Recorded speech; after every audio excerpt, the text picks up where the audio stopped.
Welcome to the Empowered to Connect podcast, where we come together to discuss a healing-centered approach to engagement and well-being for ourselves, our families, and our communities. I'm JD Wilson. I am your host. And today on the show, we've got our longtime friend of the program, Robyn Gobbel, and it is her third time coming on the show with us today. We first had her on talking about the article she wrote for her blog called There Is No Such Thing as Self-Regulation. Today, she's going to come on and talk about her brand new book, which is Raising Kids with Big, Baffling Behaviors, Brain, Body, Sensory Strategies That Really Work. Robyn is nothing short of brilliant. She's a brilliant writer. The way that she's written this book is incredible. You're going to hear all about it and how she came up with the idea even, as well as we're going to talk more about some of the ideas and some of the principles that she lays out in the book today. This is maybe the most helpful parenting book I've ever read before in terms of just practical strategies that really work and are really helpful and explain the science going on behind some of the behaviors that we see with our kids. So without any further ado, I will remind you that you need to stick around until the end to hear how you can win a copy of Robyn's book today. So at the outro, at the end of the program, we're going to talk about how you can win a copy of Robyn's book, and we will do that after we talk to Robyn. Here she is now. All right, as promised, we're here with Robyn Gobbel, and Robyn has a new book. It's in her background too, if you're watching this, so you can see that she's got it, conveniently placed in the back. But Robyn's got a new book. It is great. I told you I was going to say this before we start recording, so I'm not saying this because she's on here, but this has been the most helpful parenting book that I've read. And maybe, like I would say, The Connected Child kind of like introduced these ideas to us when we had no idea what was going on. Yep. The mixture of science and practicality in the book has been a godsend for me. And I host a podcast for a living where I talk about this every week. So it's not like this is all new information, but the way it's presented is super helpful. So thank you, first of all, for the book. And figured just make you really uncomfortable with that at the beginning. Well, thank you for saying that. I mean, that's really meaningful for me. That's very impactful that it's feeling that resonant for you. I know you've read maybe one or two other parenting books in your life. Yeah. So yeah. You say that as if I've read hundreds. No, usually I read a little bit and I'm like, this is bullcrap. I'm not reading this anymore. And so I got that. And Tana, obviously, Tana has told her story before of literally they were trying to have a bonfire in the backyard, during winter at some point. And she was so frustrated with something she had just read that she took all the parenting books that she had on equational parenting. And I don't want to say names to disparage anybody, sure. But, if then kind of parenting and making it sound easy kind of parenting, and took them and she put lighter fluid on them and burned them all. And so it is not just me, but, it's hard to find parenting books, especially dealing with connection and attachment that are resonant and down to earth and not too sciencey and not too kind of mystical or whatever. So anyways, it's really great and we really enjoy it. Why don't we do this? If you are listening to this and you don't know who Robyn is, we're going to have her introduce herself. If you have heard before, just stay and listen, or you can, skip ahead 30 seconds, whatever. But for people who are not familiar with your work, will you just kind of introduce yourself and who you are, and then we'll talk more about the book after that. Absolutely. So I worked as a therapist for 15 years in Austin, Texas. For some reason that feels important to say, being from Austin, Texas is so flashy. It's people are like, ooh, that's cool. I live in Grand Rapids, Michigan now. For some reason, I don't know, something about being from Austin, makes me feel more legit. I mean, people say that Grand Rapids is the new Austin. So I guess that's probably why. You're right. I've heard that just today. And okay. Right. And have always worked with these kids, stepped out of graduate school, even before going to graduate school. These are the kids. I didn't know exactly that these are the kids I wanted to work with, but these are the kids I've always wanted to work with. The kids that just nobody else knew what to do. And also they kind of weren't willing to be super curious about what to do. Right. So at the ripe age of 25, I'm getting referrals from, parent families who have been, discharged, fired from handfuls of clinicians. also at the age of 25, had no idea what I was doing. But I'm nothing if not exceptionally tenacious, especially relationally. Truly. So it's like, I'm not, there's nowhere else to send these people to. So I guess I have to figure this out. What's going on here with these kids? I mean, I was kind of that therapist eventually who is like kind of the end of the line, right? Before families are starting to look for higher levels of care or considering residential or last line of defense kind of thing. Absolutely. So I've worked almost exclusively with kids who have experienced, complex trauma, adoption, significant attachment loss, and have had lots of privilege in my life to really focus my, training and my learning and my practice and my mentorship all around, very specifically these kids and their needs. I've had so much privilege to deeply study first interpersonal neurobiology and then kind of the growing field of relational neuroscience, which is like Dr. Perry's work and polyvagal theory. If anybody listening is familiar with some of that stuff. So I was a therapist for 15 years, decided to move from Austin, Texas to the next Austin, Grand Rapids, Michigan. Yeah. I grew up here. People are like, why did you do that? I was like, well, we went home. And that was right before the pandemic. So when the pandemic happened, I was in this really unique place with my business and my career of just having moved. I was starting over anyway. It's like, what am I going to do exactly? I was going to start a new practice. Then I'm like, well, I can't start a new practice with kids and families in the middle of a pandemic. That doesn't make any sense. Right. So I really shifted focus, and now I train up professionals because I know you hear this too, right? Every day, parents are saying, there's nobody to help us. Right. Nobody gets my kid. Yeah. They tell me to give them a sticker chart. They tell me I should set better boundaries. Like they even know what that means. So I train up professionals now so that hopefully one day parents feel like there's people who can help them. Yeah. And I run a online community for parents so that they have a place to go for connection, co-regulation, and maybe a little education too. Yeah. Awesome. So the first time we had you on was talk about an article that you had written, a blog article on your website, right? Mm-hmm. Yeah.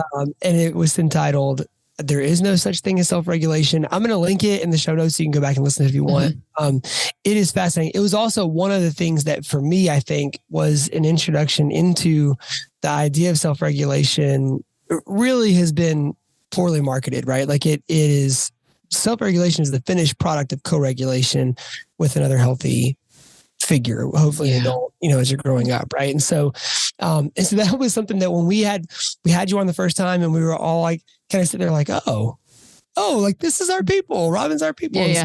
So, we're glad to have you back on.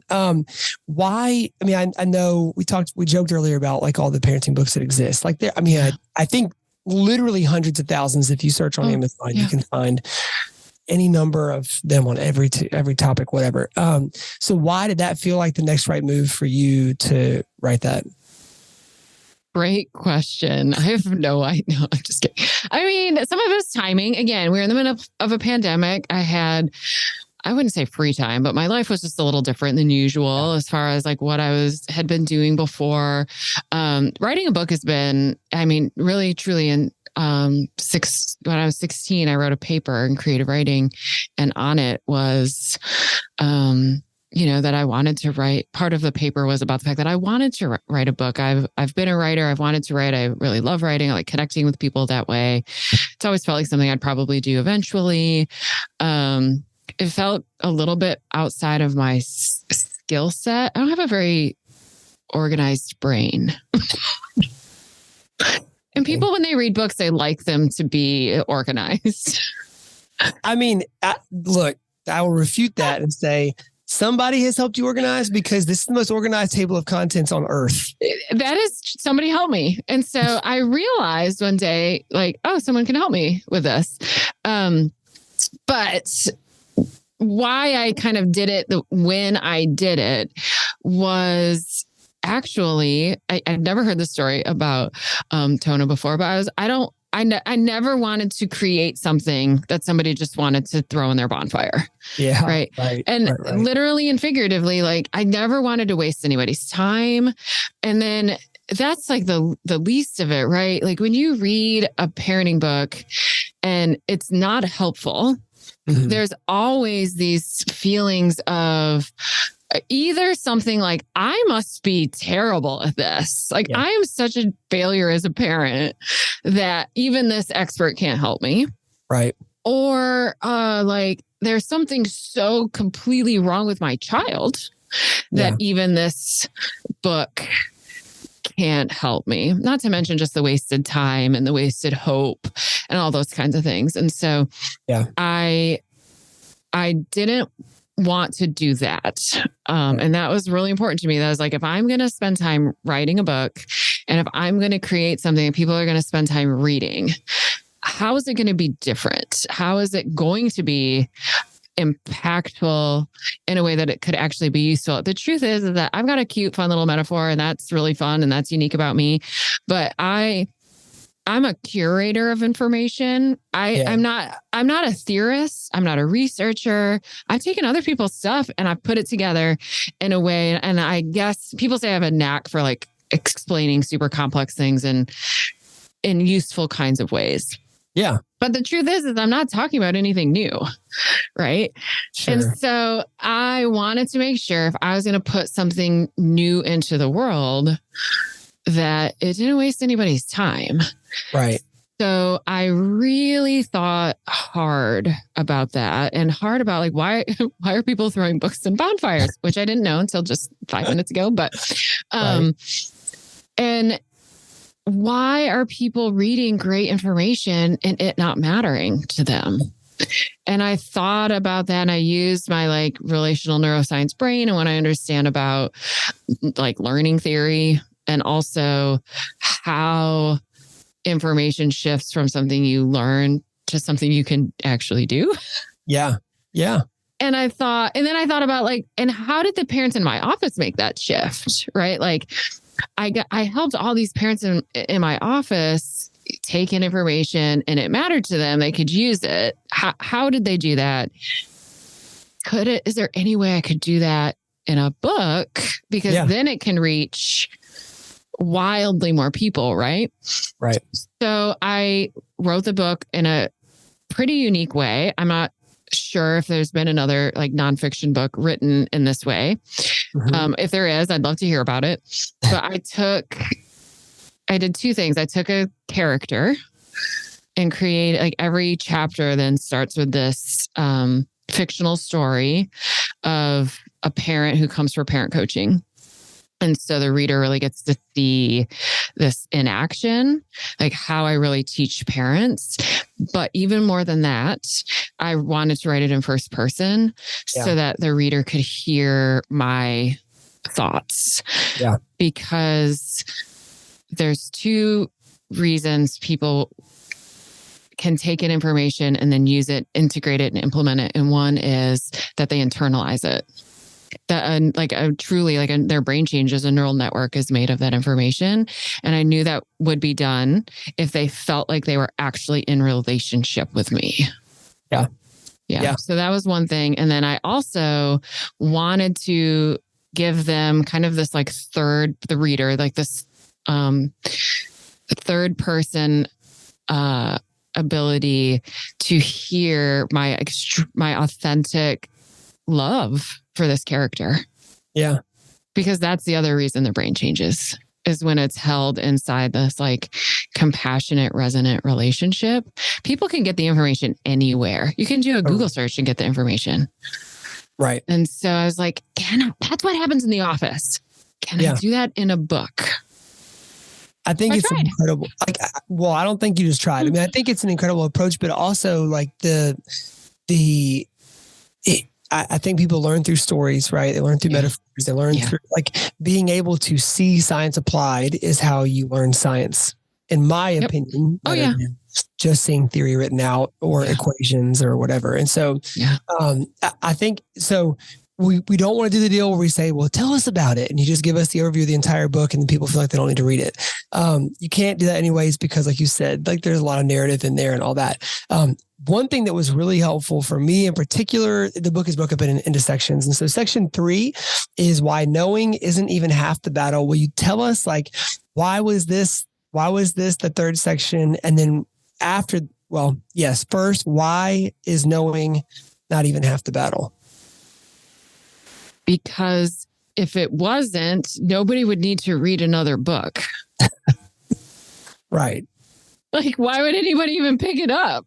Because they had already learned it. And if it was as simple as learning something was doing something, I mean, seriously, like they wouldn't even be reading the book. Right. Yet people make a lot of meaning out of why they can learn something and not be able to do it. And it's always bad, right? Like, I'm failing at this. I'm a terrible person. I'm a terrible parent.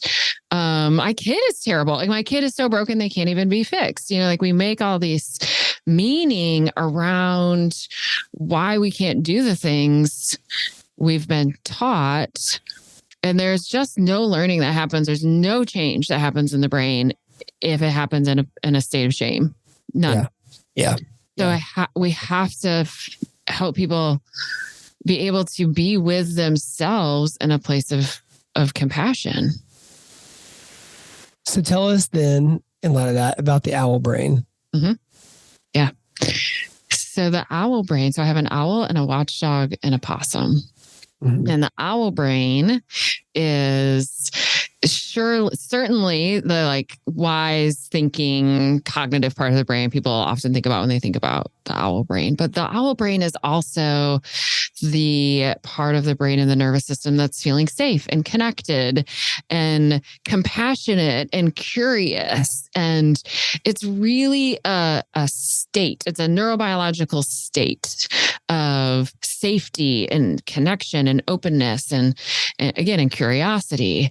And everything we want in ourselves and our kids comes from the owl brain, essentially. Yeah. So when people tell me I want to change this thing in my kid, it sometimes I say this out loud, but also in my head, I'm thinking, well, what you really want to do is grow their owl brain. Same for parents. But if they know a bunch of stuff, but can't do it, it's because their owl brain's not strong enough. I mean, I'm assuming your kid, generally speaking, knows the right thing to do, but maybe doesn't always do it.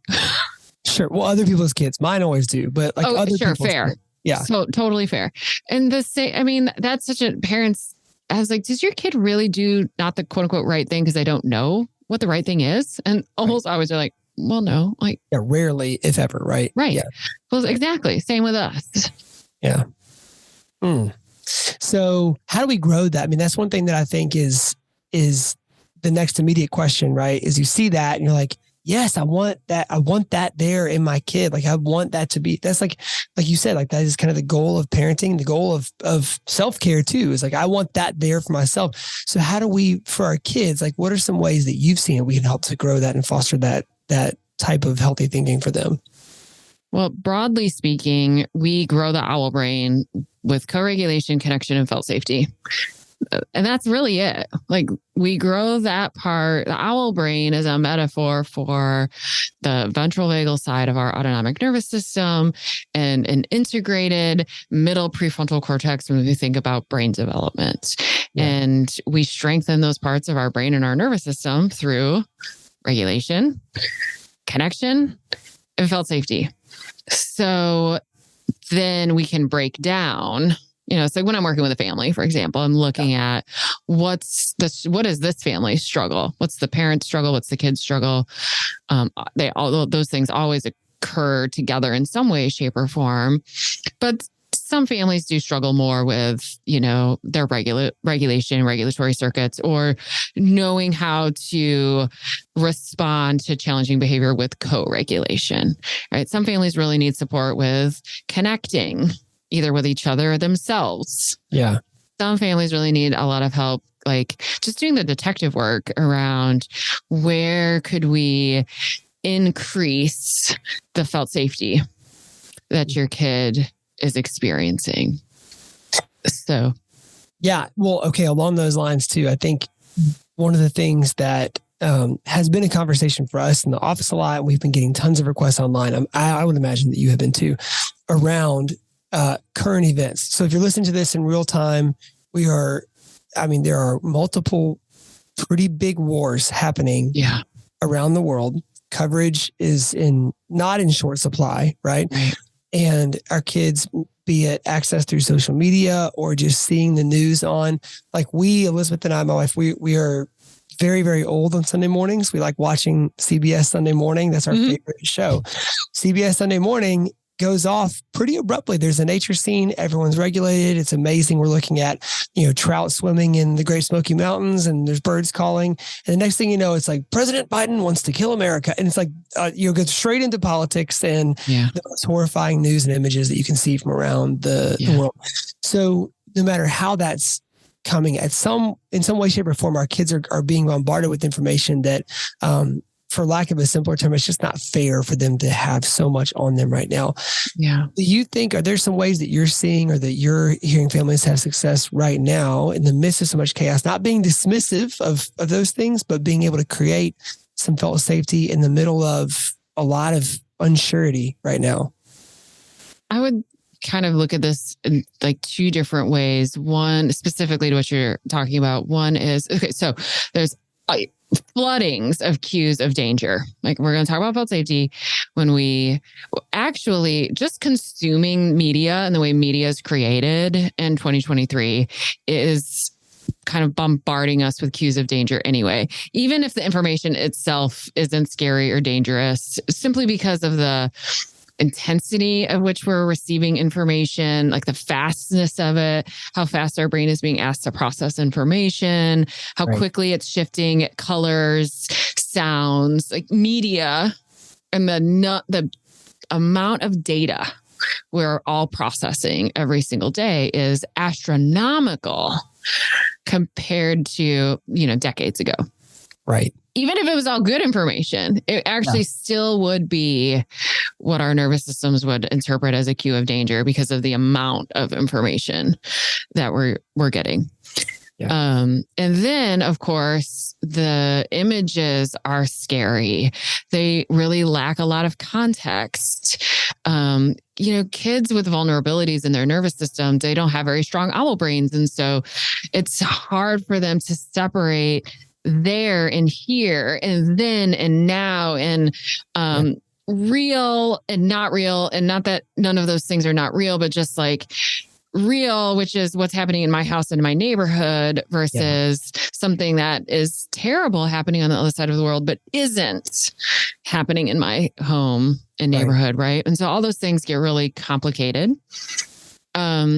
So I think there's two approaches. One is we drastically reduce media, and that's somewhat a little bit laughable. How possible is that, especially if we had teenagers? I mean, I have a teenager. I'm not in charge of the media that he consumes. I see him like 1 hour a day. Right. Yeah. And for anybody who rolled their eyes when Robyn said that, like, you got to keep in mind activities and school and all that. Yeah. She's not saying she's just not checking up on this kid, right? No, of course not. He's literally not here very much because he's launching, right? Yeah. So it's developmentally appropriate that, but yes. So yes, let's limit media. Let's do it for ourselves too, right? Like, how much media do I need to be consuming?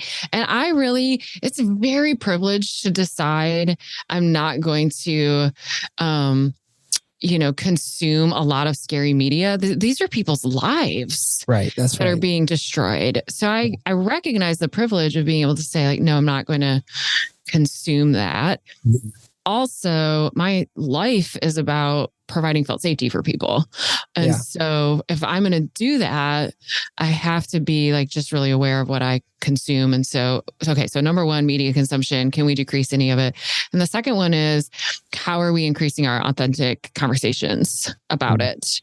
How are we can bring safety into things that are not safe when we bring in presence, attunement, connection, even if the thing we're attuning to is bad.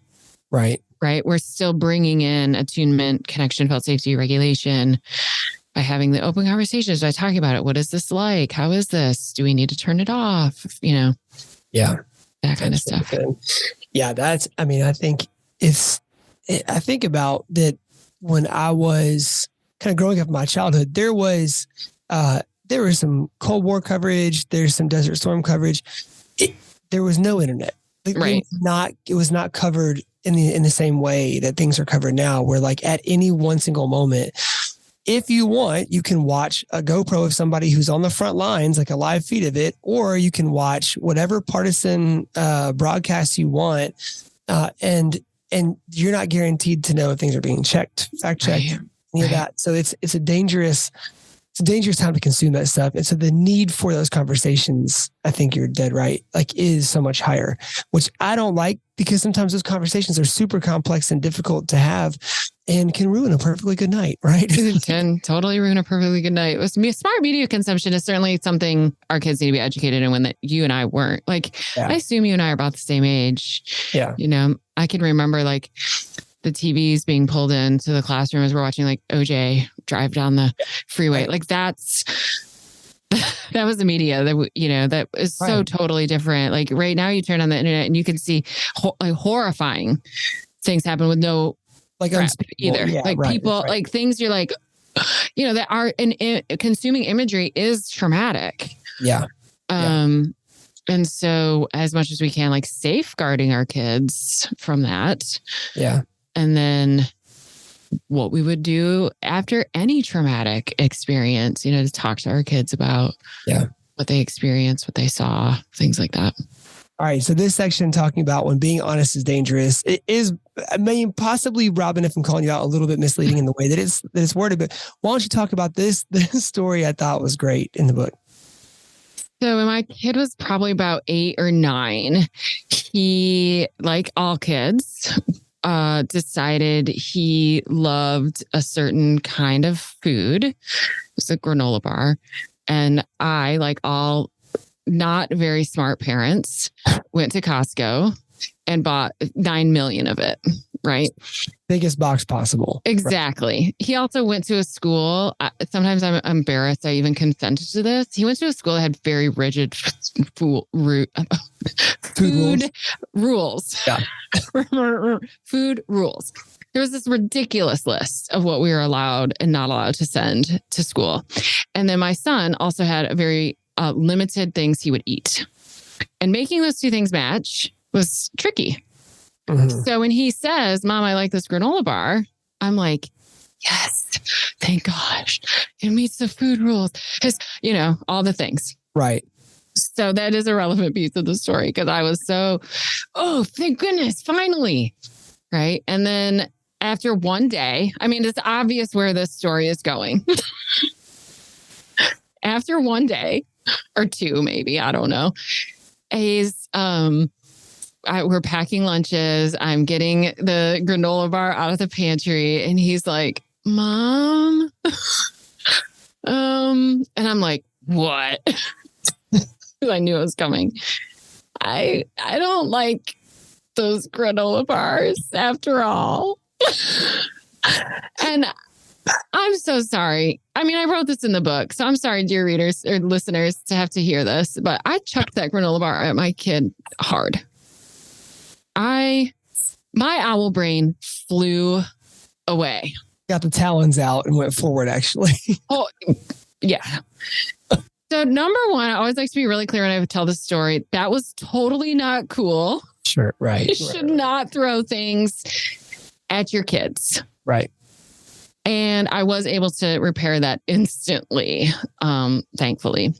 Yeah. But what happened for me was, it took me a while to just deconstruct this. I don't instantly know that this is what's happening. But what happened for me was he demonstrated a behavior that when I was a kid would not have been safe. Yeah. And yay us, right? I'm sure just y'all, my husband and I have worked so hard to be really aware of our own stuff and know the great stuff we wanted to pass on and know the not so great stuff we didn't want to pass on. And having honest, authentic communication is certainly a huge value in our relationship, but also knowing yourself and making decisions for your own bodily autonomy and not because they're going to please or not please other people. Yeah. Really big value in our house, theoretically. Right. And that isn't what I learned when I was a kid, right? Like a lot of us in our generation, right? Like we really learned how to prioritize other people and how to read the cues of other people and know what was about to happen. And I also grew up in a culture that there is a lot of inauthenticity, lots of everything's fine on the outside without a lot of truthfulness to that. And so what I learned when I was little is that being honest isn't safe. And so what happened in that moment for me is because I think I had my own just nervous system vulnerability in that moment of being super tired, not having slept well. My own window of tolerance was much smaller than usual. Yeah. And so the stress impacted me more than another day in which I'd be like, oh, fine, Right. But the stress got to me in a way that it really, really pulled out this lowest, I think of it as low, deepest held core implicit memory from childhood, which is it's not safe to be honest. So even though I have all this explicit belief around wanting to teach my child is so not only is it safe to be honest with me, but it's safe to be honest with him. Yeah. Right. Like his authentic, I don't like this. It's valid. You don't have to eat food you don't like. And the tenderness of him bringing that up, right? Like knowing you just brought a lot of them, like this is not to reshame you, but like no. That is such a precious thing to be brought into, right? And so if what I hear you saying, when we can see that and when we can think about these things, so when those moments happen, we can see them as beautiful instead of like, oh my God, I just bought so many of these. I could have paid school tuition for a year with the amount of granola bars I just bought. Like, instead of that moment, it's like, hey, thank you for telling me that. Golly, like that must not have been easy because you know how many of these we bought. Guess what? I love these granola bars. I'm going to eat the crap out of these, So absolutely. Like, and not just thank you for telling me and trusting me, but really, truly, like, I'm a play therapist. I really talk like this, right? Like, thank you for trusting yourself. Thank you for knowing the sensations in your body that tell you actually like, that's a different sensation than, I love that. And there's a lot of grownups in the world who don't know the difference. Oh, maybe the majority. Yeah. And so you're right. Like there was an opportunity there to see that as such a gift. Yeah. But I'm not shaming I'm not shaming myself. I mean, I wrote about it in my book. So because I was just so vulnerable in that moment and all my owl brain strength was so weakened that instead of being able to see this new information, which is like, oh, it's so cool. Somehow I've raised a kid who can tell me that even though he knows I just, bought this 70,000, bar box. But instead of that, I just went to old stories. In my mind of it's not safe to tell the truth. Now, it might feel a little bit confusing. Like, why did I react so volatilely? Like, shouldn't I then, if I felt like it wasn't safe to tell the truth, shouldn't I have responded with lots of compassion for him? Sometimes that does happen. Sometimes the flip does happen with our kids. But actually, it's very common for us to have huge fight, flight, protective behaviors when our kids do something that would have been terrifying when we were small. Yeah. We want to protect them, which is so ironic, I know, because I just chucked a granola bar at him. But part of my intense reaction is a protective response of like, no, that's not safe. Yeah. But there's also a part of me that's protecting like little Robyn, right? Who still takes up space in my heart and mind. Yeah. And there's so much fear there, right? I'm like, no, it's not safe. You have to pretend. Yeah. Yeah. And in that funny way, I mean, I know Dr. Cross from TCU you've heard him say this a lot, but there is such benefit and possibly more benefit in the break and repair in that moment versus just getting it right all the time. Right. And so, I mean, that's super well documented. That I'm not suggesting we should throw things at our kids, but and again, like we don't have to mess up on purpose. Like let's not mess up so that we can repair. Right. But when we do mess up, which is inevitable because we're human, we can notice that we do have skills to repair that connection, and that the repair is actually the experience that tells kids like, oh, you see me. Oh, I matter to you. Like, oh, you're willing to be uncomfortable to do something that's good for me. Because it is hard to apologize. Oh, so hard. Yeah. And I mean, I think even as we've got teenagers now, and just one actual one and then a couple preteens. And so it's all the same. And they, that skill is so rare at that age to be able to do it, that to watch it happen in the wild is pretty incredible. And so, so if you do not get started practicing that early, it is hard. The older you get, the harder it is to acquire that skill, right? Which is the big push for while your kids are young, just practice that repair and doing that with yourself too, right? Okay. One more thing I wanted to ask you about are toward the end of the book, we talk about doing bicep curls for the brain and your different exercises and stuff that you can do. Why don't we kind of wrap up talking about that and have one more question before we end? Yeah. So, when I'm working with parents, again, there's always this question of why am I still flipping my lid? Why is my owl brain still flying away after all this stuff? I'm like, well, you're tired, right? Like there's a muscle that we can grow and strengthen, and we can do with a lot of intentionality, the same way we would grow muscle for anything.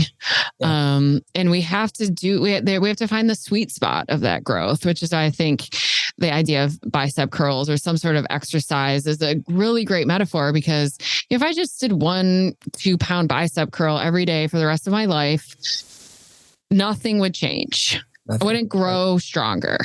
Yeah.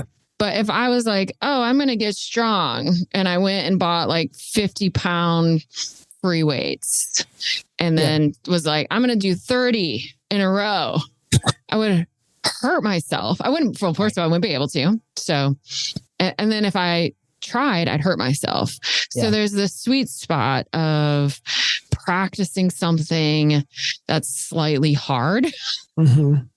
But and really true, and doing it a lot. Yeah. So that you can build a muscle. And I think looking at our owl brain as having the capacity to like build the muscle to stick around a little bit longer instead of getting scared so quickly and flying away. Yeah. I think that is actually super empowering. Like, oh, I can actually do something that could change this. I don't feel it's not hopeless or helpless. There's lots of things we can do to strengthen our owl brain.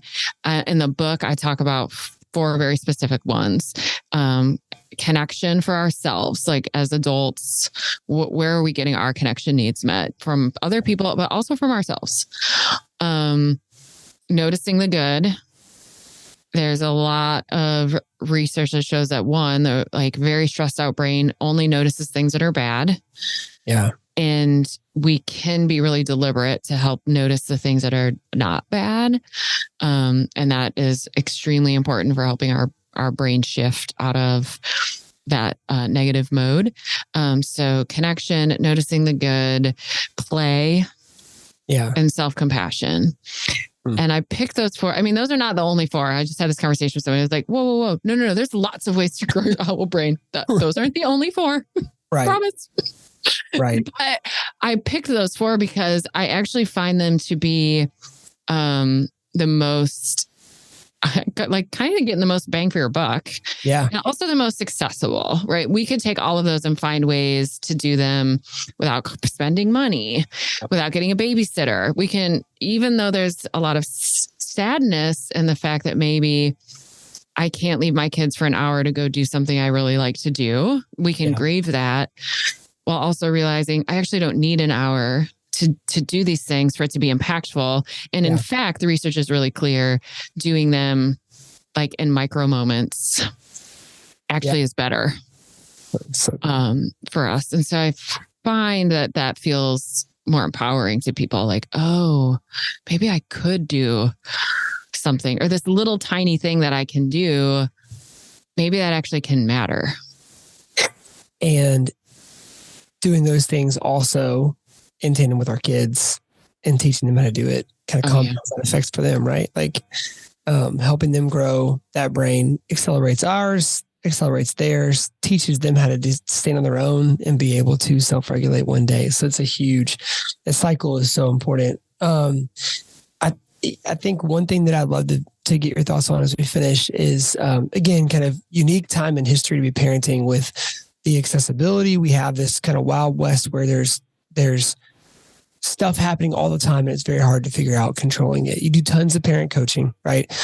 Are there 2 or 3 things that you hear consistently more than everything else that people are really wanting help with or really stressing out about? And what do you say in response to those things?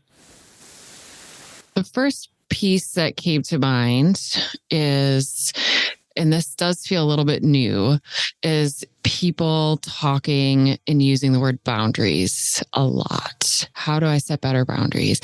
I set this boundary and they're not doing it anyway. And then how that moves into oftentimes some like kind of collapse in shame. I'm terrible at setting boundaries. My kid just walks all over me. I'm awful at this. This is my fault somehow. Yeah. Or it moves sort of into like the blamey, more rigid, like I'm in charge. You have to follow my boundaries. And if you don't, and then there's this like, what will happen if you don't? Yeah. And so boundaries, and just the word boundaries, what it really means, which does not mean what people, I mean, you said at the very beginning, something about self-regulation and how I think kind of what you're getting at is like, we've just turned the idea of self-regulation into another behavior management tool. Right. We do that with everything. We've done that with trauma-informed care. We've done that with everything is still, if we're honest with ourselves, just this maybe better packaged way of trying to control and manipulate somebody else's behavior. Yeah. And that's also true about the word boundaries, is there's this buzzword that, and what I have found is then that parents are really feeling very shamed. Like everybody's making it sound like I should be able to set better boundaries, code for I should control my child's behavior better. Right. And if I don't, So I'm doing a lot of talking about like, what does that really mean? What are boundaries really? And, we work with the same families who are, again, they're kind of like, they're at the end of the line here, like of desperation, of being, in these really hard spots. It's like our families know more than anybody else, if they're real honest with themselves, that they have absolutely no control over anybody's behavior, probably even their own. Yeah, absolutely. Yeah. And helping people just play around with that idea and that concept. So yeah, boundaries are a huge one. Yeah. And then kind of this, the same hot topics are always lying, stealing, food. Yeah. It is, and same, by the way, like I would say that we just, that's something that as parents also, doesn't get easier. I was talking to a friend on the phone the other day and there was the express need to get rid of X, Y, or Z behavior in the house. And it is coming from this deep desire for this child to have peace and to feel safe and to feel at home and to not feel the need to like act on impulses all the time. Right. And drive the parents nuts. Right.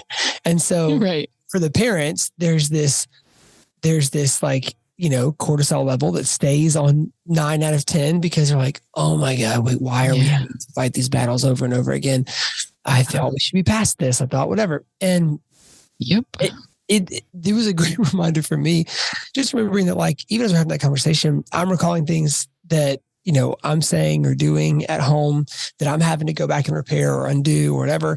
And this learning strategies and learning tactics, learning the neuroscience and building all of these things is a great way to give ourselves a framework for how to parent. Parenting is still the hardest job on earth. Like being in a relationship with another human being and learning how to manage the ebbs and flows of that, and to repair and to forgive and all of those things when we're hurt is hard. It's impossible, right? Like it's the impossibly hard task. Yep. So to do so well is difficult at any age, any skill level, with any amount of education or background or whatever. And so all these things, we want to make sure we're giving the disclaimer, like Robyn's book, Dr. Purvis's book, no matter what book you grab, how great it is, it's not going to solve the problems for you, right? Like it's going to help you to understand the challenges and give some practical strategies for how to meet those needs, which is still hard. Oh, it's impossibly hard. I mean, I'm constantly telling parents, like, of course you quote unquote screwed up. I don't use that language, but parents do. And you're going to for the rest of your life. Like you're going to freak out at your kid. You're going to yell, you're going to scream, you're going to do things you won't even tell me about.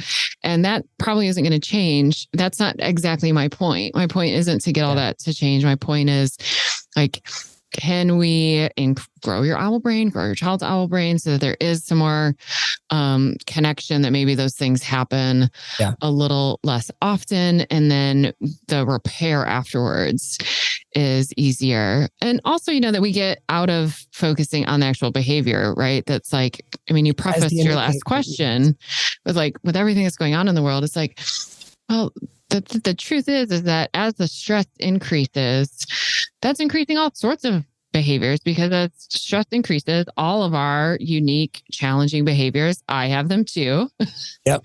They grow again. It doesn't matter if it's lying or stealing or hoarding or, inappropriate use, internet usage or backtalk. It doesn't actually kind of matter what the exact behavior is. That the more stress we get, the more our stress response is firing, and we're going to see more behaviors. Yeah. Robyn, thank you. I appreciate you coming on today, and thank you for the book. And if you do not have your copy of the book yet, you should get it. 1, that's my instruction to you. 2, you should hang out for the outro and find out how you can win one that we're going to be giving away. Maybe 2 or 3 or 5 that we're giving away. So read the show notes, check out the outro, and we will let you know how you can win your own copy of Robyn's book, Raising Kids with Big Baffling Behaviors. And so thank you. I appreciate it so much for coming on. Yeah, I appreciate you for having me on, and always, and just so appreciative of the work y'all do. It's really good to have a partner. Yeah. Agreed. Thank you. Awesome.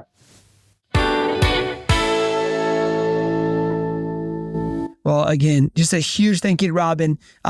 Just one of our favorite guests. And I will tell you, she is 100% genuine and sincere in everything that she talks about on here. And so if you are wondering, does she really walk the walk and talk the talk? Yes, she does. She really does. For you to win a copy of Robyn's book, here's what we need you to do. We need you to put on social media, either on Instagram or Facebook, a screenshot of you watching or listening to the podcast from today, and some kind of nugget of something that you learned from the podcast, and then tag Empowered to Connect and tag Robyn Gobbel. So post something on Facebook or on Instagram today talking about something that you learned on the podcast from Robyn with a screenshot of the podcast, and tag us. We will get a book to you. We will pick 2 people today, and we will post those winners as they come up. So that is all for today. For Kyle Wright, who edits and engineers all of our audio, for Tad Jewett, the creator of the music behind the Empowered to Connect podcast, I'm JD Wilson, and we'll see you next week on the Empowered to Connect podcast.